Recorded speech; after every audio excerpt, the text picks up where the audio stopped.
FAQs on the free one-way ticket to Macau from Hong Kong na nag-blow up kagabi at super daming questions. Sorry na kasi incomplete siguro yung information ko kasi ang haba na ng video kaya ito na. Okay.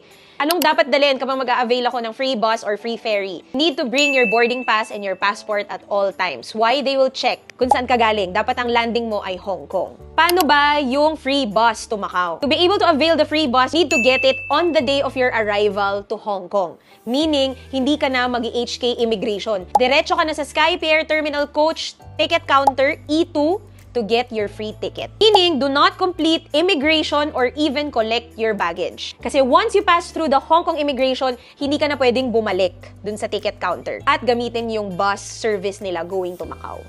Gets? Again, anong requirement pag nag-free bus? You need to have your boarding pass and your ticket na nakalagay na galing ka ng Pilipinas going to Hong Kong on the same day. Gets ba yun? Again, pag bus, same day arrival in Hong Kong, diretso sa Macau. So what if you have checked luggage? May instruction sila doon, you can just follow that. Pagdating naman sa transfer coach timetable, anong oras yung biyahe? Meron ako ipapakita dito para makita nyo yung oras ng biyahe ng mga bus nila. Basically, it's between 8:30 a.m. to 9:30 p.m. Tapos ang maganda, pag nagdiretso ka ng Macau from Hong Kong International Airport, 45 minutes lang ang biyahe mo going to Macau. Kasi nga direct airport bus siya. Okay, let's go to the ferry. If you will avail of the free ticket going to Macau via ferry, you can do that anytime within 7 days of arrival in Hong Kong. So for example, today is May 1, until May 7, pwede mong i-avail at pwede kang pumunta ng Hong Kong for free via ferry. Gets ba? Again, always bring your passport and your boarding pass kasi i-verify nila yun. Kasi pag overstay ka sa Hong Kong, hindi ka pwede mag-avail. It's for tourists lang talaga. Paano pag may kid? Kids below 2 years old are free. Nag-try ako mag-book kahapon, kinlik ko yung kid, adult lang ang nakalagay. So, pwede mo silang i-book as an adult. Paano naman if ang entry ko ay Macau? Meaning, Manila to Macau. Tapos, pwede ba ako mag-avail na pagka nagpunta ako ng Hong Kong to Macau? Hindi. Kasi may check nila yun sa boarding pass mo at check nila sa ticket mo yun na hindi ka nag-arrive from Hong Kong.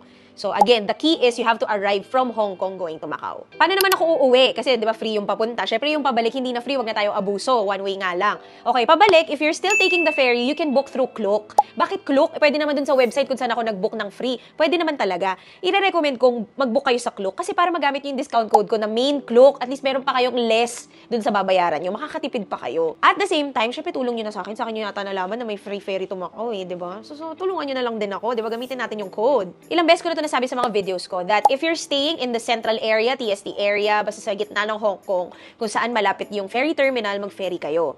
Mas mahal lang siya sa bus. Pero if you're staying in Tung Chung area, Chingy, yung mga malalapit dun sa area na malapit sa airport, take the bus. Kasi mas malapit, less travel time for you, at the same time, cheaper option. Kaya ako, nire-recommend ko pa rin talaga ang Novotel Citygate Tung Chung as your hotel of choice.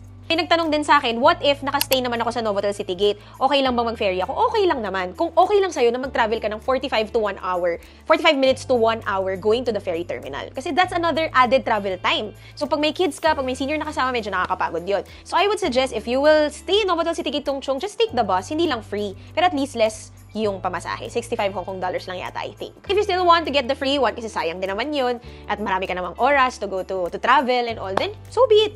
It's still up to you. Ano naman pag wala pa, hindi pa available sa website yung travel date ko? Aba, maghintay ka a month before. Lalabas na yan. Baka masyado pang maaga. I hope I was able to answer most of your questions. Napakadali naman po magbasa sa website. So, tingnan na lang natin sa website. Actually, na-post ko naman yung website na yun sa first video ko. So, balik na lang po kayo doon. To book your ferry tickets pabalik ng Hong Kong, you can use Klook and use my discount code MAINCLOOK to save money. Yun lang, bye!